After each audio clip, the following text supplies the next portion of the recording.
जो चेहरा लगातार जनता के बीच है और जनता के बीच रहकर अलग अलग तरह से जो भी उनका जिस तरह भी उनसे बनता है तो गांव के अंदर विकास कार्य को लेकर वो अपना दखल लगते हैं।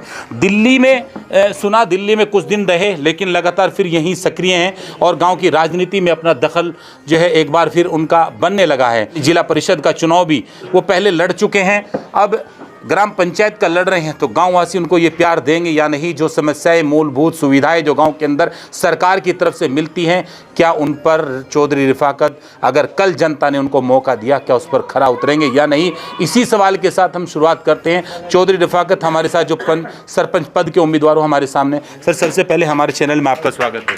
पहले तो मैं जनादेश इंडिया का आभार व्यक्त करता हूँ कि इतनी दूर से चल के मेरे गांव में गढ़ी बेसिक में आए और मेरे गांव के हालात देखकर आप सबका इंटरव्यू लेते हुए मेरी भी चौपाट में आए। मैं आपका स्वागत करता हूँ। चौधरी साहब, चुनावी मैदान में आप आ गए, सरपंची का चुनाव आप लड़ रहे हैं, इससे पहले जिला परिषद का चुनाव लड़े। सबसे पहले थोड़ा पीछे जाते हैं। जो प्यार, जो मोहब्बत, जो पंचायत वासियों को जो है आपसे उम्मीदें थी, वो तो उस वक्त खरी नहीं हो पाया, वो तो नहीं माहौल बन पाया, लेकिन ग्राम पंचायत में अब इस वक्त आप चुनाव लड़ रहे हैं। लगता है वो प्यार बरकरार है, गांव ग्राम पंचायत वासी आपको मौका देंगे? बिल्कुल, ये गांव का प्यार है और पूरे समाज का, 36 बिरादरी का मुझे प्यार है। और 36 बिरादरी छोटे छोटे, अब कैमरा मैन को गई, छोटे नन्हे मुन्ने बच्चे, इनका मुझे इतना भरपूर प्यार मिल रहा है। हर मतलब नौजवान, बूढ़े, माताएं, बहनें, सबका जो प्यार है, मैं उस प्यार पे, और इंशाल्लाह मुझे अगर जितनी मुझसे लोगों ने उम्मीदें हैं, मैं चाहता हूँ कि उनसे भी ऊपर जाकर इस गाँव का विकास करूँ। इस गाँव में आज तक कोई मूलभूत सुविधाएँ, आपने भी देखा होगा जब गांव में एंट्री करी है तो यहाँ मूलभूत सुविधाएं भी नहीं हुई हैं। जो लोगों ने 50 सालों से राज किया, मैंने उनसे पूछा ये बात कि भाई गांव का विकास नहीं हुआ है, क्यों नहीं हुआ। उनका एक ही मुद्दा रहा है कि गांव के लोग जागरूक ना हो, यहाँ एजुकेशन ना बने, यहाँ एजुकेशन ना दी जाए और ये लोग अनपढ़ रहेंगे तो हमारा राजपाट रहेगा।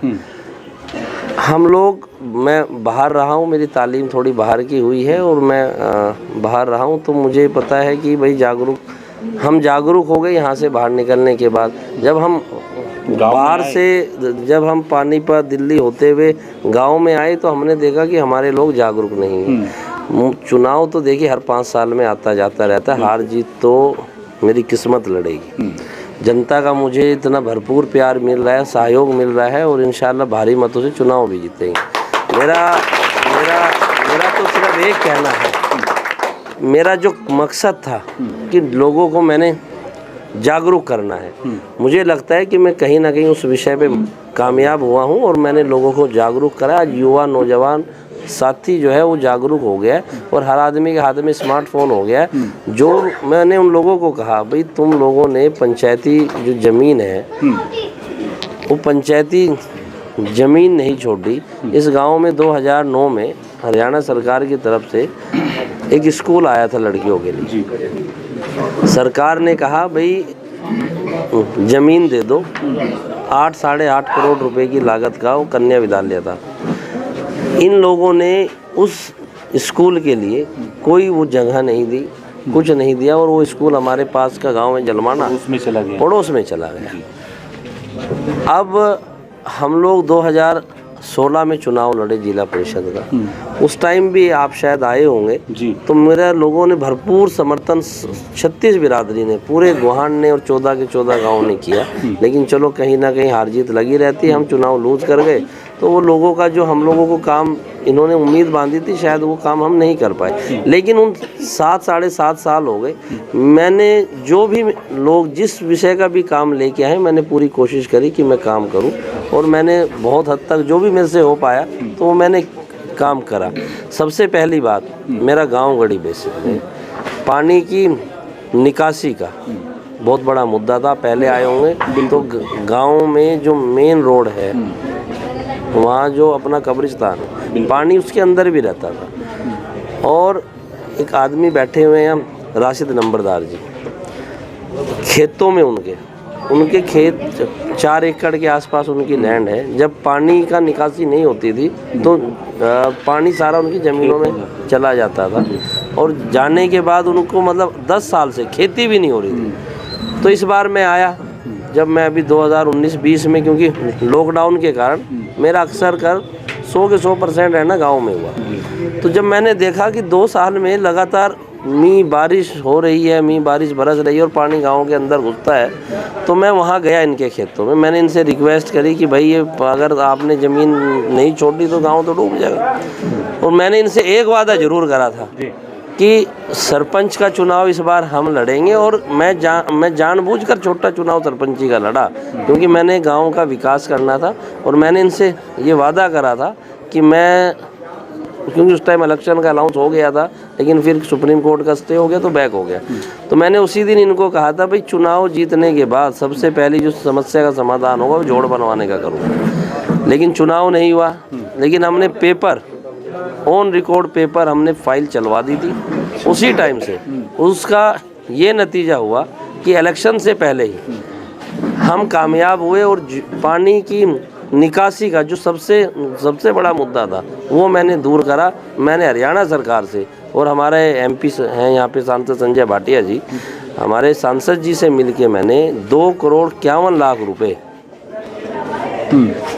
जोड़ के लिए मैं लेके आया, और उसका काम शुरू हो गया।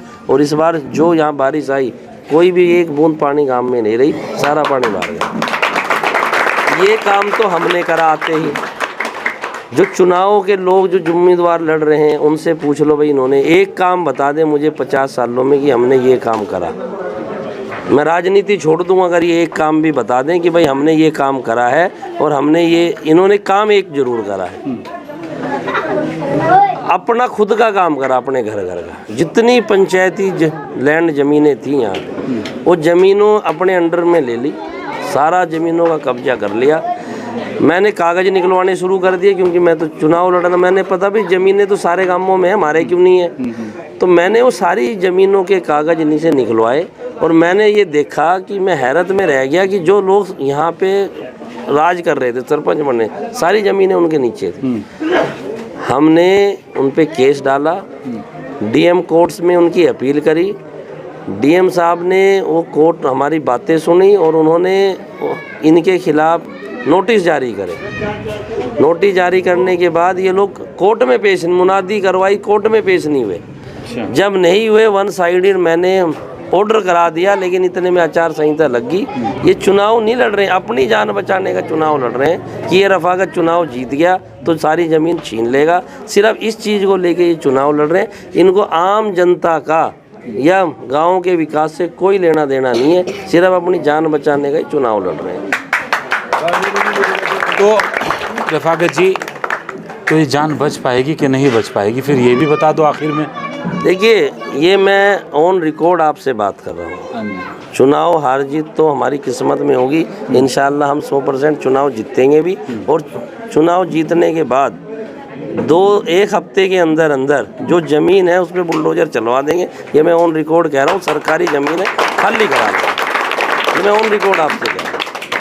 गांव के अंदर विकास अधूरा रह जाता है जब ग्राम पंचायत की ज़मीन खाली नहीं होती, ज़मीन नहीं बनती, तो वहाँ फिर अब उसमें क्या क्या समस्याएं देखिए हमारे यहाँ। सबसे पहली समस्या क्या है, एजुकेशन की। हम चाहते हैं यहाँ एक ITI स्कूल बने, उसके लिए जगह चाहिए। तो उसका सबसे पहले हमारा ये है, क्योंकि हम सरकार में भी हैं, हम भाजपा के जिला अध्यक्ष हैं माइनॉरिटी के, तो हम सरकार में हमारी जिम्मेवारी भी बनती है। तो हम ज़मीन अगर हमें मिलेगी तो सबसे पहले एक ITI स्कूल यहाँ लेके आएंगे। दूसरा, हमारा हॉस्पिटल है सरकारी, यहाँ CSC सेंटर है, उसमें डॉक्टर नहीं आते क्योंकि जो उसका बिल्डिंग कंस्ट्रक्शन है वो टूटा हुआ है। हमारी पहली प्राथमिकता होगी कि उस अस्पताल को रिन्यू करवा कर उसमें डॉक्टर की सुविधाएं दें, और सबसे पहले जो हमारे लोग गांव के हैं उनको हेल्थ का लाभ मिले। दूसरी चीज़ जो सबसे बड़ी थी, युवाओं के, नौजवानों के लिए मैदान खेल का कोई मैदान और ग्राउंड नहीं है। और हमारे युवा, हरियाणा का नाम रहता है खेलों में, हमारे लोग भी आगे हैं, हमारे गांव के लोग भी, युवा हमारे खिलाड़ी भी आगे, कई लड़के स्पोर्ट कोटे से नौकरी लगे, लेकिन वो खेतों में प्रैक्टिस करी उन्होंने। तो मेरा सबसे पहले है कि युवाओं के लिए, नौजवानों के लिए यहाँ खेल का मैदान सरकारी ज़मीन पे खाली कराते ही बनवाएंगे, ये भी मैं आपके सामने कह रहा हूँ। चौथी बात ये थी कि ज़मीनें, जो ज़मीनें हैं यहाँ सरकारी, बहुत लोग ऐसे गरीब लोग हैं यहाँ पे, यहाँ सरकार की भी स्कीमें हैं, यूपी में भी स्कीमें हैं कि जो लोग हैं, जो पुअर गरीब लोग हैं, उनके पास रहने तक की ज़मीनें, मकान नहीं है, ना पैसे खरीदने के लिए। अगर सरकारी ज़मीन हम छुड़वाएंगे तो मैं ये आपके सामने कह रहा हूँ कि उनका 100 गज का प्लॉट मैं काट के दूंगा, ये भी मैं कह रहा हूँ। तीसरा, क्योंकि यहाँ ज़मीन बहुत ज़्यादा है, इनके नीचे दबी हुई है, तो उनके लिए भी बहुत घर ऐसे हैं जिन पे ज़मीन नहीं है, उनको भी हम देने का काम करेंगे। उसके बाद मेन समस्या जो यहाँ की है, आप जिस रोड से अंदर आए हैं, बिल्कुल, जो गलियाँ हैं, सबसे पहले जब सब बनते ही जो जितनी गलियाँ हैं लेवल के हिसाब से जेई को, इंजीनियर को, एक्सियन को बुला के पूरा मैप तैयार करा के, ऐसा नहीं कि भाई एक गली बन गई और एक ऊंची एक नीची, नहीं, पूरे तरीके से एक पूरा मैप ग्रांट करा के, पूरा मैपिंग के साथ सारा लेवल करके इस गांव के रोड का काम शुरू करवाएं। बिल्कुल बिल्कुल, पानी की निकासी भी उससे सही जाएगी, गांव के जो रोड, जो अंदर की गलियां हैं वो भी प्लेन रहेंगी, साफ सुथरी रहेंगी। तो उसका सबसे पहले हमारा टारगेट वही है कि सबसे पहले वहां से काम शुरू करें।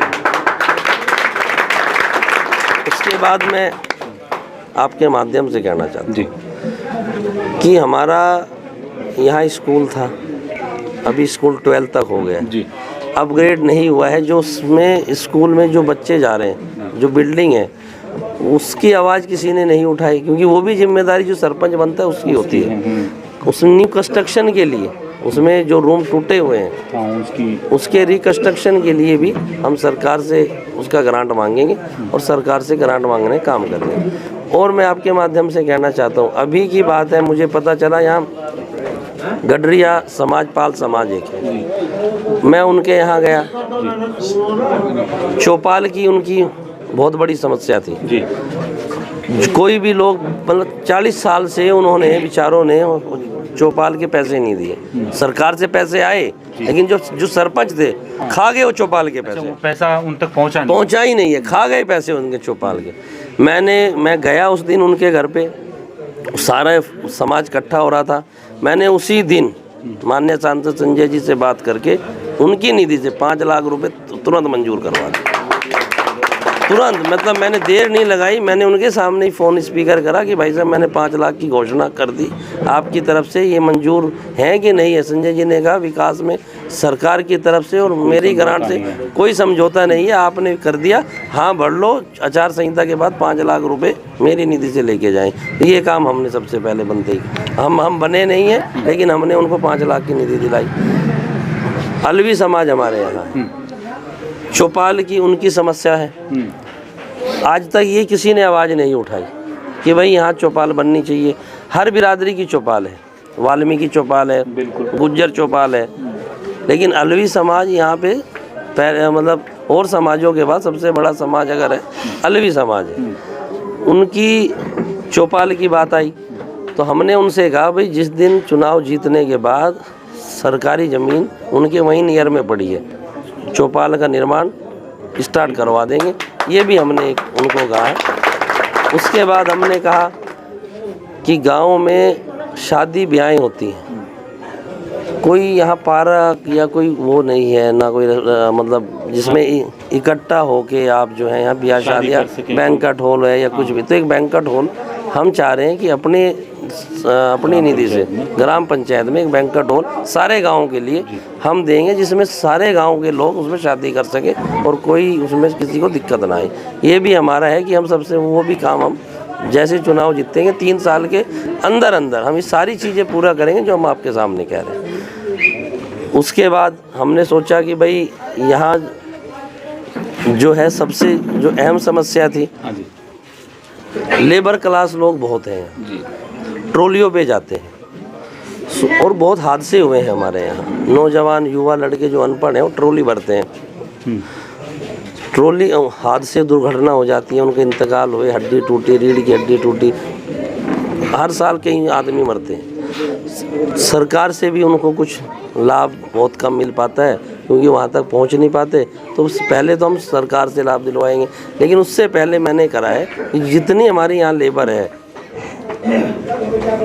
उनको पंचायत की तरफ से हम की एक इंश्योरेंस कंपनी से बात करके हम 5 लाख का इंश्योरेंस, उनका जो फीस होगी वो पंचायत भरेगी और हर लेबर का 5 लाख का इंश्योरेंस हम करा के देंगे। ये भी हम आपके सामने देंगे। उसके बाद आता है कि भाई शादियों की बात, कि भाई गांव में जो लड़कियां हैं हमारी गरीब, कि भाई उनमें शादियां, इनको पूछो जो ये पूर्व सरपंच रहे हैं, मैं तो बड़ा मतलब अफसोस करता हूँ। रिवाज है, ये कल्चर है सबका। अगर किसी की भी दी बेटी की शादी होती है, कोई भी आदमी खाना खाने जाता है तो 50 रुपये 100 रुपये कन्यादान दे के जाता है। इनकी मैं हिम्मत मानता हूँ, खाना खा के आ जाते हैं, कोई पैसे नहीं देते। तो मैंने ये मतलब इनकी सोच बता रहा हूँ मैं, इस सोच के लोग हैं। हमने कहा जितनी भी इस गांव की बेटी हैं वो सारी हमारी बेटियां हैं, हम उनकी शादी में पंचायत की तरफ से 2100 रुपये सहयोग राशि देंगे, किसी की भी शादी। ये हमारा एक वो है कि हम शुरू 2100 रुपये से हम यहाँ कर रहे हैं। उसके बाद हमने कहा यहाँ इमाम मस्जिदों के, देखिए मेरा ये मानना है सब धर्म पालन अपना अपना सब करते हैं। बिल्कुल, इमाम हो या मंदिर का पुजारी हो, सैलरी उनकी मुश्किल से 5000 या 6000 या 7000 रुपये होती। तो मेरा जहन था, मेरा अपनी सोच थी कि मैं उनकी मतलब उनको अपनी पंचायत की तरफ से, इमाम होता है एक, उसके साथ में एक और मौजिम होता है। तो मैंने अपनी तरफ से ये घोषणा करी है कि भाई पंचायत चुनाव अगर हम जीतते, हम कहीं ना कहीं से पंचायत की इनकम बढ़ाकर, कहीं ना कहीं से पंचायत की इनकम बढ़ाकर उन मस्जिदों में जितनी भी मस्जिदें हैं 500 रुपये हर महीने एक इमाम को और एक मौजिम को हम देंगे, और 3-3 महीने का पैसा हम पंचायत को इकट्ठा देंगे ताकि उनके काम आए और वो राजी रहें। ऐसा है, शुरू 500 से करेंगे, बाकी आगे जैसा इनकम बढ़ेगी हम वैसा करेंगे। उनको भी एक उम्मीद होगी कि हाँ हमारे लिए भी कुछ करके गए, क्योंकि उनकी 5-7 हज़ार रुपये तनख्वाह होती है बेचारों का। आपको पता है कि आज के डेट में 5-7 हज़ार रुपये होता नहीं है। तो ये भी एक हमारा है कि पंचायत चुनाव की, पंचायत की इनकम कैसे बढ़े, पहला उसको बढ़ाने के बाद ये काम भी हम सोच रहे हैं करना, कि ये भी हम करेंगे। और रही विकास की बात, जितनी योजनाएं भारत सरकार की हों या हरियाणा सरकार की हों, हर योजना का लाभ, ये हरियाणा का पहला गांव होगा, ये बता रहा हूँ मैं, सारी योजनाओं का लाभ इस गांव को मिलेगा। उसका कारण मैं आपको बताता हूँ। मैं दिल्ली रहा हूँ, सरकार के साथ मैंने काम करा, डिपार्टमेंटों की मुझे जानकारी है, मुझे समझाने की ज़रूरत नहीं है। हरियाणा सरकार में हम लोग हैं, हरियाणा सरकार हमारी अपनी सरकार है, हमें जानकारी है। तो जो योजनाएं सरकार की आती हैं, पार्टी का भी फोकस है, भारतीय जनता पार्टी का, और हमारी पार्टी भी चाहती है कि हर आदमी को, गरीब को अंत्योदय, एक आदमी को योजना का लाभ पहुँचे। हम इस गांव में, इस गुहान में एक योजना का लाभ पहुँचाएंगे। ये भी हम आपके कैमरे के माध्यम से कह रहे हैं, एक योजना का लाभ सरकार को। बाकी मैं जो सवाल या मैं जो आपको ये बता रहा हूँ, उन जो दूसरे कैंडिडेट हैं उनसे ये पूछ लेना बनने के बाद क्या विज़न है। उनका एक ही विज़न है, भाई ये ज़मीन बच जाए हमारी सरकारी, ये ना छूटे हमारी, इसके अलावा कोई और विज़न है। उन्होंने एक काम स्टार्ट करा रखा, डायलॉग, उन्होंने एक डायलॉग कर दिया कि भाई 1 किला दे देंगे, हम छोड़ देंगे ज़मीन का, उस पर स्कूल बनवाएंगे। हमने कहा किसी भी सरकार की गाइडलाइन में 1 एकड़ 1 किले में स्कूल ही नहीं बन सकता। गाइडलाइन है कम से कम 3 एकड़ ज़मीन चाहिए। इनको यही नहीं पता कि स्कूल कितने एकड़ में बनना है, कह दिया है कि 1 किले में बनाएंगे।